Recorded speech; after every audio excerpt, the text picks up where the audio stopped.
Okay, numerical systems and how to change bases. So I'll start with counting in the decimal system, just by showing you the digits that are used. In the decimal system, we have the digits 0, 1, 2, 3, 4, 5, 6, 7, 8, 9. But in base 16 or hexadecimal, we need 6 more digits. So we have 0, 1, 2, 3, 4, 5, 6, 7, 8, 9, and then A, B, C, D, E, F. Let me do some brief counting in decimal. We have 0, 1, 2, 3, 4, 8, 9, and then once we've hit the max of our digits, we need to put a digit to the left of it, 1, in order to increment it. And then we keep going, and then we get to 19, where we need to increment the one to our left, and then we keep going, and then we get to 99, and then we need to increment it to our left, like that. You represent any number of any base system in order to convert it to decimal. You represent it by taking the placeholder of the digit, where it's the 0th place, the 1st place, and the 2nd place, and you represent it like 1 times 10 to the power of the place, which is 0. So note that any number to the power of 0 is equal to 1. Hopefully getting a decimal representation of decimal numbers. So 9 times 10 to the power of 0 is 9. And then here is where things get interesting. So you get in the 0th place, 0 times 10 to the power of 0 plus 1 times 10 to the power of, and 10 to the power of 1, which is 1 times 10 to the power of 1, which is just 10, and then 0, which is 10. And then 20 is represented by 0 times 10 to the power of 0 plus 2 times 10 to the power of 1, 9 times 10 to the power of 0 plus 9 times 10 to the power of 1. This is all very straightforward until you get to 100. Now you have 1 times 10 to the power of 2. 10 to the power of 2 is 100, which is 100. So if we do the same thing for hexadecimal, when we start counting, we go 0, 1, 2, 3, 4, 5, blah, blah, 9. Then we have a digit for 10. We don't have to go to the next place. We do A, B, C, D, E, F. Now we're at the limit of our digits. So now we have to add a digit to the left, where we do 1, 0. Okay. Now if we keep going, then we get 1, 9, 1,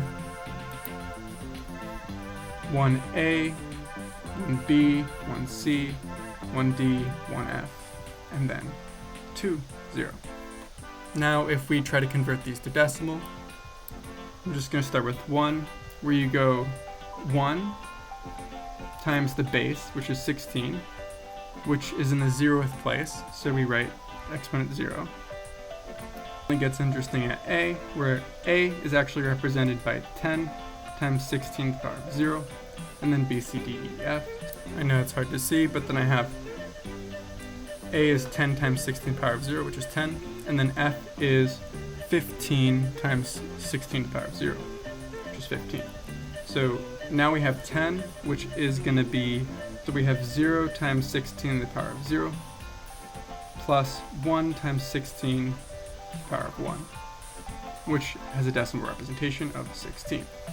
Now if we go down to these more interesting values, we get that 19 is equal to 9 times 16 to the power of 0, plus 1 times 16 to the power of 1. I'm going to go down to F now. F is 15 times 16 to the power of 0, so 15 times 16 to the power of 0, plus 1 times 16 to the power of 1. So if I evaluate this, I'll get the decimal representation, which is 15 times 16, which is 31. So then 2, 0 is going to be 0 times 16 to the power of 0, plus 2 times 16 to the power of 1. So that's 16 times 2, which is 32.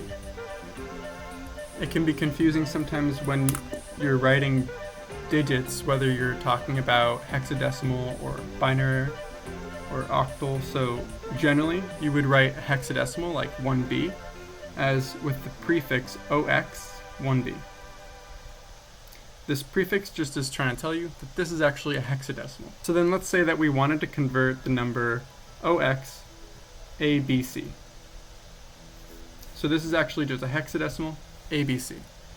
So the first position is the 0th, then this B is in the first or the 1's position, and then A is in the 2's position. So C is then going to be represented as the 12th digit, so it's 12 times 16 to the power of 0. Now we have B is going to be our 11th digit, so we get plus 11 times 16, and it's in our 1's position to the power of 1. Okay. And then now we have A.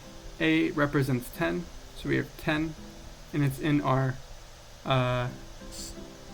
3rd position, but it's represented by 2, so 16 to the power of 2. Okay. If we evaluate this, 16 to the power of 1 is equal to 16.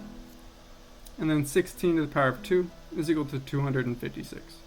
I'm having a driver error, so my camera keeps getting out. Our number is 12 plus 11 times 16 plus 10 times 256, which is equal to 2,748. So that means that the decimal representation of A, B, C is equal to 2,748. So now let's check out binary. 0, 1, 1, 0, 1, 1, 1, 0, 0, 1, 0, 1, yada, yada, yada.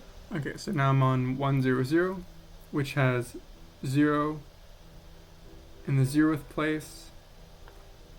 Then it has 1 in the 1st place.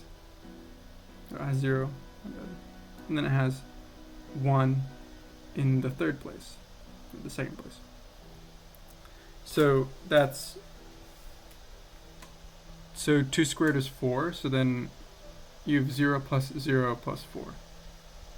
Alright, let's just do 1, 1, 1. So then we get 1 times 2 to the power of 0, plus 1 times 2 to the power of 1, plus 1 times 2 to the power of 2. 4, this is 2, this is 1. So that means that the evaluation is 4 plus 2 plus 1, which is 7. And then the moment you get 4 bits, 1, 0, 0, 0 equals 8 in decimal. In binary, you call, if you only have 1 digit, then it's a bit, because it's either 0 or 1. The moment you have 4 bits, you have a nibble. And then the moment you have 1, 2, 3, 4, 5, 6, 7, 8, then you have a byte.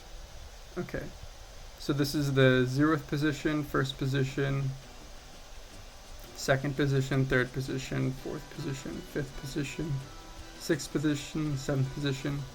So this is equal to 1 times 2 to the power of 7, which is equal to 128.